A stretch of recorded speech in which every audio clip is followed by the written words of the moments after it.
Hello everyone, welcome to PhD Jobs and Admissions. This is Ankita Sood and students, आज इस video में हम लोग डिस्कस करने वाले हैं रिसर्च मेथडोलॉजी में quick revision series part 4.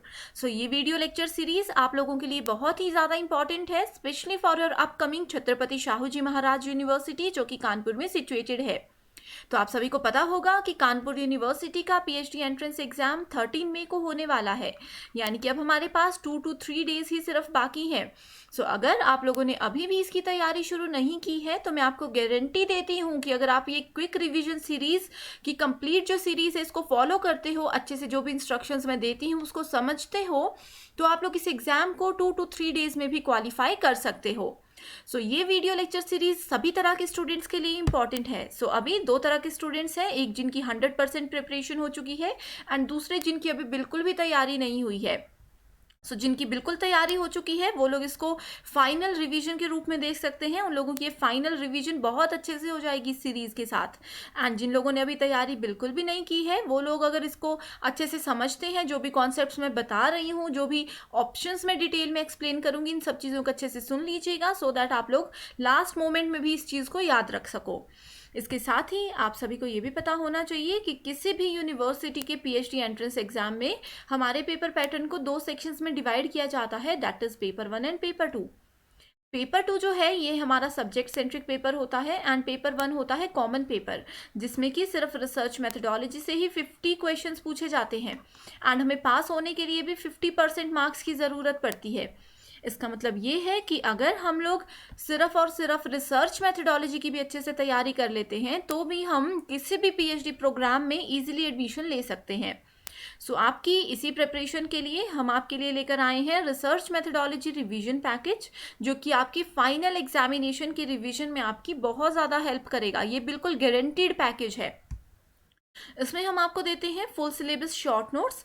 In short notes की हेल्प से आप लोगों को हर एक ट्रिक याद रहेगी एंड मैं गारंटी देती हूँ कि एग्जाम से पहले अगर आप लोग इन ट्रिक्स को पढ़कर जाते हो तो आप लोग बहुत इजीली एग्जाम क्वालिफाई कर सकते हो. साथ ही हम आपको देते हैं 10 फुल सिलेबस मॉक टेस्ट, यानी कि रिसर्च मेथडोलॉजी के जितने भी टॉपिक्स हैं सभी पे सेपरेट मॉक टेस्ट हम लोग आपको देते हैं. इसके साथ हम आपको देते हैं 1500 प्लस एमसीक्यूज रिवीजन पीडीएफ. ये 1500 प्लस एमसीक्यूज में most repeated, most important and most expected questions को कवर किया गया है. एंड मैं आपको बता दूं कि हमारे बहुत से स्टूडेंट्स का हमें ये फीडबैक आता है कि रिसर्च मेथडोलॉजी में 50 में से 30 to 40 क्वेश्चंस उनके पीएचडी एंट्रेंस एग्जाम में हमारे इसी कंटेंट से पूछे गए थे. तो आप सिर्फ अगर एग्जाम से पहले 1 से 2 बार भी इस कंप्लीट सेक्शन की रिवीजन कर लेते हो तो भी आप इस चीज़ों को याद रख सकते हो. इस कंप्लीट कोर्स की फ़ी है सिर्फ 599. सो स्टूडेंट्स सिर्फ 599 पे करके आप लोग अपना पीएचडी करने का ड्रीम जो है वो 3 to 4 डेज में कंप्लीट कर सकते हो. सो इस कोर्स को ज्वाइन करने के लिए स्क्रीन पर दिए गए नंबर पर आप लोग व्हाट्सएप के थ्रू कॉन्टैक्ट कर सकते हो एंड हमारा व्हाट्सएप ग्रुप भी ज्वाइन कर सकते हो. तो चलिए शुरू करते हैं. आज का हमारा पहला क्वेश्चन है, a research intends to explore the effect of possible factors for the organisation of effective mid day meal interventions. Which research method will be most appropriate for this study. इसकी हिंदी एक्सप्लेनेशन भी आप लोग देख सकते हो. तो यहाँ पे ये बोला गया है कि एक टाइप ऑफ रिसर्च से रिलेटेड क्वेश्चन है. सो स्कूल्स में जो मिड डे मील होता है, ठीक है, सो मिड डे मील का कोई इफेक्ट पड़ा है उस ऑर्गेनाइजेशन पे, ठीक है. सो उसको एक्सप्लोर करना है कि क्या क्या उसके इफेक्ट हैं पॉसिबल फैक्टर्स पे लेकर के, ठीक है. सो यहाँ पे ऑप्शंस गिवन है historical method, descriptive survey method, experimental method and x post facto method. तो आप सभी को पता होगा कि जहाँ पे भी कुछ इस तरह का काम हो, इस तरह का हमें क्वेश्चन में एग्जाम्पल में दिया गया हो कि कुछ प्रॉब्लम थी, किसी पर्टिकुलर ऑर्गेनाइजेशन में एक प्रॉब्लम अकर हो गई है, अब इस प्रॉब्लम का हम कैसे सॉल्यूशन ढूंढेंगे, ये प्रॉब्लम क्यों हुई है, कैसे सॉल्व करनी है, इस तरह की चीज़ों में x post facto method use होता है. यानी कि कोई इशू हो चुका है, कोई प्रॉब्लम में हम फंस चुके हैं, उसके बाद रिसर्चर को पता लगता है कि ऐसी सी प्रॉब्लम हो गई है, तो हमेशा वहाँ पे एक्स पोस्ट फैक्टो मेथड ही यूज़ होता है. एंड स्टूडेंट्स, इस तरह से जो मैं आप लोगों को आज क्वेश्चंस दे रही हूँ, आप लोग एक काम कीजिएगा, अगर आपको ये आंसर आते हैं तो आप इसको रफ नोटबुक में कहीं पे नोट कर लीजिए एंड वीडियो के एंड में आप कमेंट करके मुझे बताइएगा कि 15 में से आपने कितना स्कोर किया है। इससे क्या बेनिफिट होगा, इससे आप लोगों को भी एक आइडिया हो जाएगा कि आप कितने पानी में हो, एंड हमें भी एक आइडिया हो जाएगा कि हमारे नोट्स, हमारे एमसीक्यूज आप लोगों की कितनी हेल्प कर रहे हैं, ठीक है। एंड अगर आपको इनके आंसर नहीं आते हैं तो अच्छे से उसको समझने की कोशिश कीजिएगा, क्योंकि एग्जाम में हो सकता है यही क्वेश्चन एज इट इज पूछे जाएं। नेक्स्ट क्वेश्चन है, which of the following statements is true in the context of testing of a hypothesis. So hypothesis का मतलब होता है अनुमान लगाना, ठीक है। सो अनुमान को, परिकल्पना को जब हम टेस्ट करते हैं तो इन गिवन स्टेटमेंट्स में से कौन सी स्टेटमेंट इसके संदर्भ में बिल्कुल ट्रू है, ठीक है। पहला ऑप्शन है, it is only the alternative hypothesis that can be tested. तो हमारे पास दो हाइपोथेसिस होते हैं, एक होता है नल हाइपोथेसिस, एक होता है ऑल्टरनेटिव हाइपोथेसिस। तो इसमें बोला गया है कि सिर्फ ऑल्टरनेटिव हाइपोथेसिस को ही हम टेस्ट कर सकते हैं। दूसरे स्टेटमेंट में बोला गया है कि सिर्फ नल हाइपोथेसिस को ही हम टेस्ट कर सकते हैं। तीसरी स्टेटमेंट में बोला गया है कि null hypothesis and alternative hypothesis दोनों को ही हम लोग क्या कर सकते हैं, टेस्ट कर सकते हैं। एंड चौथी स्टेटमेंट में बोला गया है कि इन दोनों में से हम किसी को भी टेस्ट नहीं कर सकते, ठीक है। तो पहले तो मैं आपको बता दूं कि ऐसा बिल्कुल भी नहीं होता कि हम दोनों को टेस्ट नहीं कर सकते, ऐसा कोई ऑप्शन ही नहीं है। अगर ऐसा कोई ऑप्शन, ऐसा कोई रूल होता तो ये क्वेश्चन ही नहीं बनता, ठीक है। तो इस ऑप्शन को हम एलिमिनेट कर देंगे। तो मैं बता दूं कि हमेशा it is the only null hypothesis that can be tested. तो हम लोग सिर्फ नल हाइपोथेसिस को ही टेस्ट कर सकते हैं, ऑल्टरनेटिव हाइपोथेसिस को नहीं कर सकते। सो ये केवल शून्य परिकल्पना है जिसका परीक्षण किया जा सकता है। नेक्स्ट क्वेश्चन है, which of the following are characteristics of a seminar. तो सेमिनार क्या होता है, ये प्रीवियस लेक्चर में मैंने डिटेल में बताया है, उसी से रिलेटेड क्वेश्चन है। अगर आपने वो वीडियो देखी है, उसको समझा है, तो इसका आंसर आप दे सकते हो। It is a form of academic instruction, ठीक है। It involves questioning, discussion and debates. ये अकादमिक निर्देश का एक रूप होता है। इसमें पूछताछ, चर्चा और बहस शामिल है। It involves large group of individuals. इसमें व्यक्तियों का एक बहुत बड़ा समूह जो है वो शामिल होता है। And it needs involvement of skilled person. इसमें जो कुशल व्यक्ति है उनकी भागीदारी, उनकी पार्टिसिपेशन बहुत इंपॉर्टेंट होती है, ठीक है। सो स्टूडेंट्स, इसका आंसर बताने से पहले मैं आप लोगों के लिए एक होमवर्क देना चाहती हूँ। Seminar, symposium, workshop and training. कल की वीडियो में ये 4 चीज़ें मैंने आपको बताई हैं, ठीक है। आज सेमिनार तो यहाँ से थोड़ा आपको क्लियर हो जाएगा। बाकी के जो 3 चीज़ें हैं इसकी डेफिनेशन आपको याद है तो बहुत अच्छी बात है, कमेंट करके बताइए। अगर याद नहीं है तो मेरा प्रीवियस लेक्चर देखिए, वहाँ से बताइए। फिर भी नहीं समझ आता है तो गूगल पे जा कर के आप लोग इसकी डेफिनेशन देख के ज़रूर मुझे कमेंट करके बताइएगा। ये मैं क्यों आप लोगों को इतना फोर्स करती हूँ इस तरह कमेंट करने के लिए, क्योंकि क्या होगा एग्जाम में, अभी मैं आपको बोल रही हूँ गूगल पे जाके सर्च करो। तो जब आप लोग सिंपोजियम की डेफिनेशन गूगल पे जा करके सर्च करोगे हिंदी या इंग्लिश में, एग्जाम में एज इट इज डेफिनेशन से क्वेश्चन आएगा तो आप लोग बोलोगे कि यस, हमने मैम का दिया हुआ टास्क पूरा किया था तो आज हमें हेल्प हो गई। तो इस चीज़ को आप हमेशा ध्यान रखिएगा, ठीक है। सो जहाँ पे भी हम लोग सेमिनार की बात करते हैं, सेमिनार हमेशा यूनिवर्सिटी, इंस्टीट्यूशंस यानी कि अकेडमिक से रिलेटेड जहाँ पे चीज़ें आती है वहाँ पे हम सेमिनार को यूज़ करते हैं, ठीक है।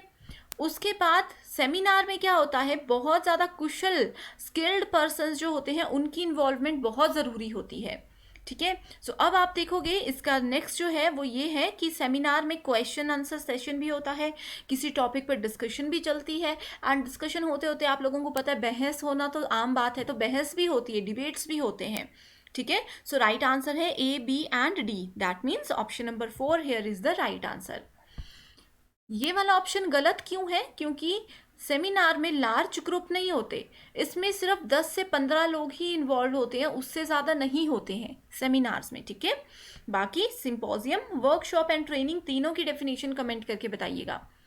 नेक्स्ट क्वेश्चन है, a researcher is interested in studying the prospectus of a particular political party in urban area. एक रिसर्चर है वो बहुत ज़्यादा इंटरेस्टेड है एक शहरी इलाके में पॉलिटिकल पार्टी के बारे में स्टडी करने में, तो वो उनको अपनी स्टडी के लिए कौन से टूल को यूज़ करना चाहिए, रेटिंग स्केल, इंटरव्यू, क्वेश्चनेयर या फिर शेड्यूल। तो मैं आप लोगों को बता दूं, जब कभी किसी पर्टिकुलर एरिया में जा करके हम लोगों को किसी के बारे में सर्वे करना है, लोगों की सोच के बारे में जानना है, लोगों के पॉइंट ऑफ व्यू के बारे में जानना है, किसी पार्टी के बारे में, ठीक है, तो हम वहाँ पे उनसे क्वेश्चंस पूछते हैं। तो इसलिए यहाँ पे आंसर है question option number 3, that is questionnaire. ठीक है, नेक्स्ट है ethical norms in research do not involve guidelines for. So जो नैतिक मानदंड होते हैं एक रिसर्च के, उसमें किसके बारे में गाइडलाइंस नहीं दी होती हैं। ठीक है, रिसर्च एथिक्स मैंने बताए हैं, उसमें क्या क्या चीज़ें इन्वॉल्व होती हैं वो भी मैंने आपको बताया है। तो क्या चीज़ इन्वॉल्व नहीं है? Thesis format, copyright, patenting policy, data sharing policy.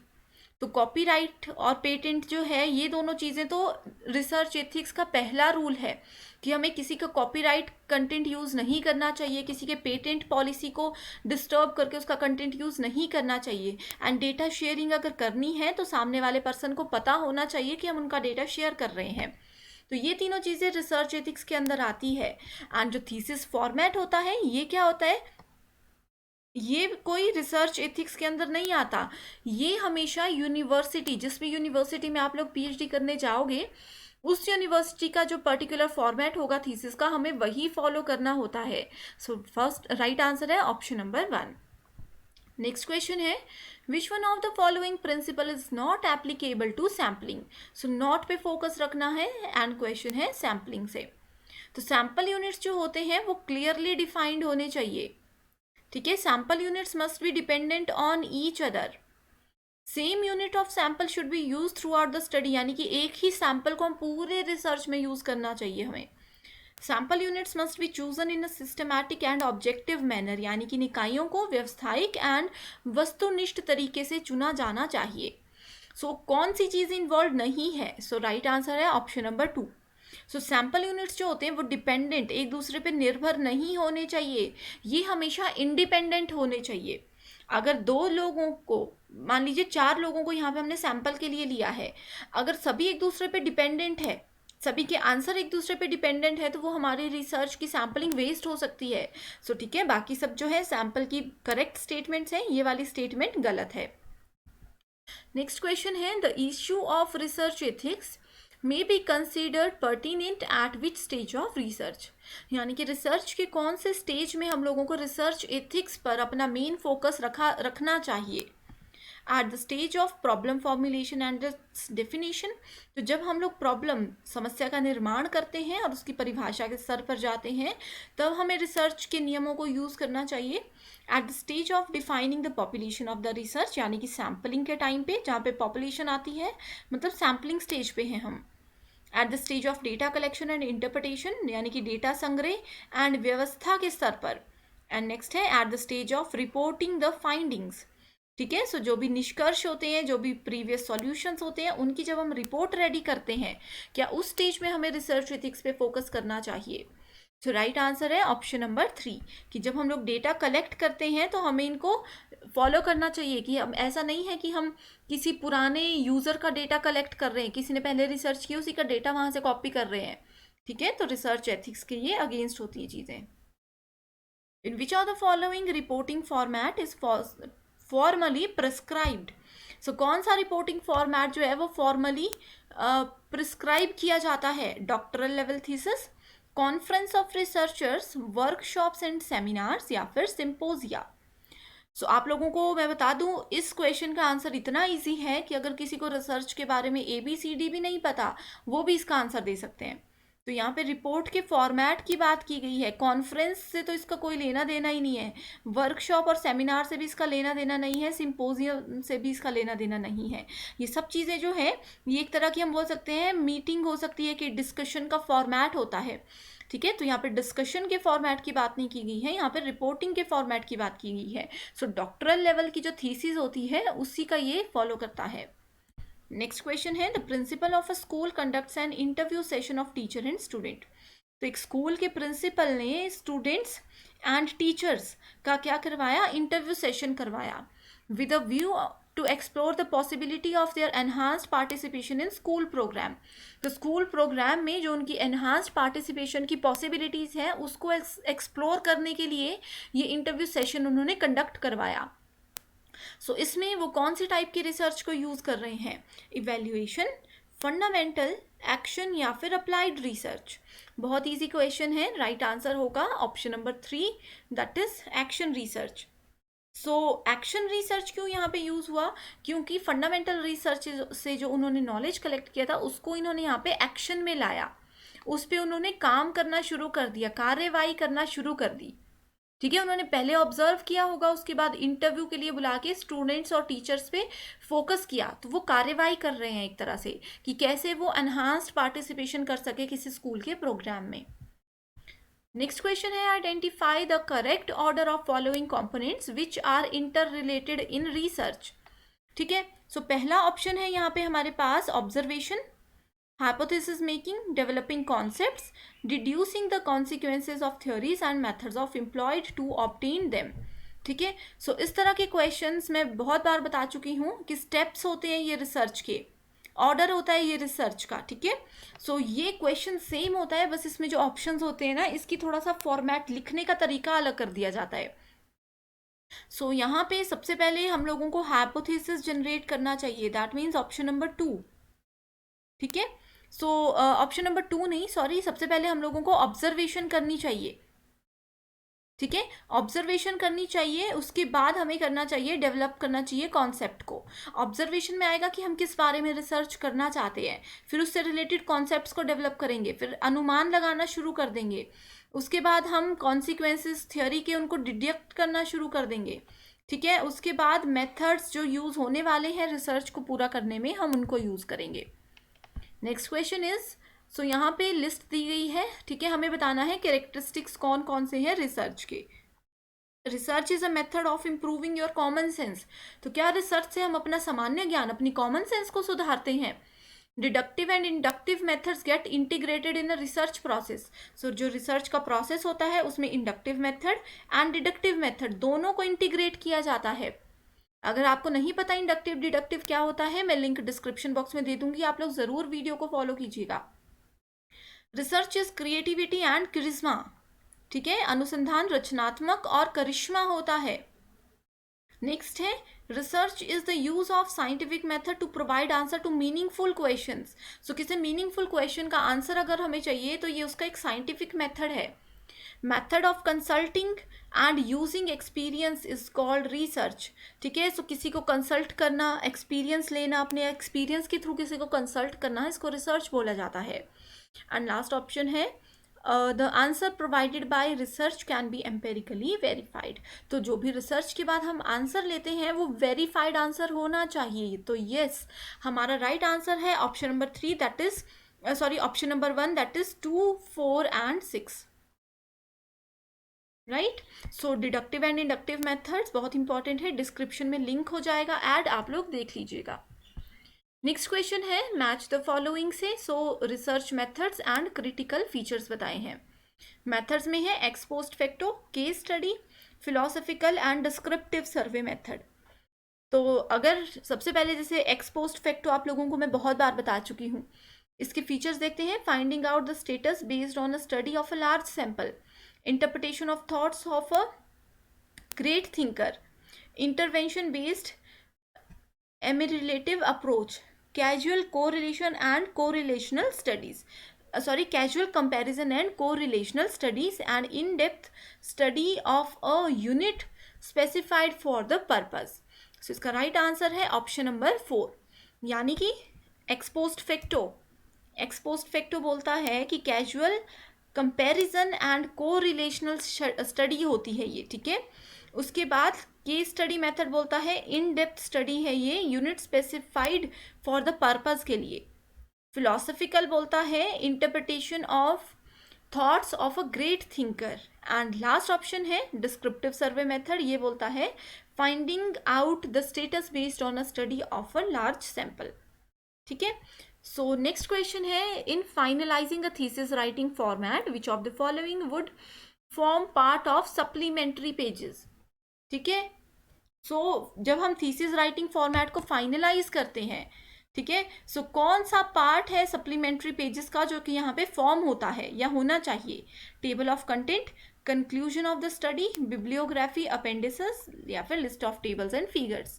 सो राइट आंसर है बिब्लियोग्राफी यानी कि ग्रंथ सूची और परिशिष्ट यानी कि bibliography and appendices.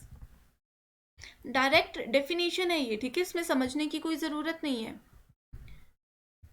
Which of the following is susceptible to the issue of research ethics? So निम्नलिखित में से कौन सा अनुधान नैतिकता के मुद्दे के प्रति संवेदनशील है? Faulty research design, choice of sample technique, reporting of research findings and inaccurate application of statistical techniques. So right answer है ऑप्शन नंबर 3 की रिपोर्टिंग ऑफ रिसर्च फाइंडिंग्स जो है ये अनुसंधान नैतिकता के मुद्दे के प्रति संवेदनशील यानी कि ससेप्टिबल होता है। लास्ट क्वेश्चन है एंड इसके बाद एक होमवर्क क्वेश्चन मैं दूंगी, ठीक है, उसको भी समझ लीजिएगा, इजी क्वेश्चन है। Books and records are primary source of data. So हम बुक्स देखते हैं या प्रीवियस रिकॉर्ड्स देखते हैं, वो प्राइमरी सोर्स है डेटा का, ठीक है। इन किस में? हिस्टोरिकल रिसर्च में ही हमें काम करता है, पार्टिसिपेटरी रिसर्च में काम करता है, क्लिनिकल रिसर्च में या फिर लेबोरेटरी रिसर्च में। सो बुक्स की बात है तो यहाँ पे क्लिनिकल और लेबोरेटरी का तो कोई यूज़ नहीं है, ठीक है। सो राइट आंसर होगा हमारा option number 1 that is historical research. तो हिस्ट्री से रिलेटेड चीज़ें होती है। हिस्ट्री का मतलब आ गया पास्ट, तो पास्ट में अगर किसी ने कोई बुक पब्लिश की है, कोई रिकॉर्ड्स किसी ने लिखे हैं, तो उसके बारे में अगर हमें प्राइमरी डेटा लेना है तो हम हिस्टोरिकल रिसर्च का यूज़ करेंगे। अब बात करते हैं होमवर्क क्वेश्चन की। ये क्वेश्चन मैं अपने प्रीवियस लेक्चर्स में भी बता चुकी हूँ, आपने पढ़ा होगा तो आंसर पता होगा। अगर हमें एक्शन रिसर्च करना है तो उसमें स्टेप्स होता है, सीक्वेंस क्या होगा उन स्टेप का? सबसे पहले हम क्या करेंगे? रिफ्लेक्ट, ऑब्जर्व, प्लान या फिर एक्ट। प्लान करेंगे, एक्ट करेंगे, ऑब्जर्व करेंगे या फिर रिफ्लेक्ट करेंगे, या फिर योजना बनाएंगे, प्रतिबिंबित करना, निरीक्षण करना या फिर कार्य करना, ठीक है। Act, observe, plan, reflect. तो आप लोग यहाँ पे देख सकते हो 4 टर्म्स हैं, इन्हीं को जंबल किया हुआ है। आप बताइए कौन सा स्टेप जो है, कौन सा सीक्वेंस जो है वो करेक्ट है, ठीक है। सो ये थे हमारे आज के 15 क्वेश्चन। सो मैंने आज आप लोगों को 2 होमवर्क दिए हैं, एक तो ये वाला क्वेश्चन है, दूसरा मैंने आपको होमवर्क दिया है कि आप मुझे कॉन्फ्रेंस, सिंपोजिया, वर्कशॉप एंड सेमिनार में जो है इसकी डेफिनेशन बताओगे, डिफरेंस बताओगे, जो भी आपको नॉलेज है वो मुझे कमेंट करके बताओगे, ठीक है। सो इसी तरह के कोर्स को ज्वाइन करने के लिए स्क्रीन पर दिए गए नंबर पर आप लोग व्हाट्सएप के थ्रू कांटेक्ट कर सकते हो। सो आज के लिए सिर्फ इतना ही। आई होप ये वीडियो आप लोगों के लिए हेल्पफुल रही है। सो अगर आपको ये वीडियो पसंद आई है तो कमेंट करके हमें ज़रूर बताइएगा। Thank you so much for watching this video and I wish you all the very best.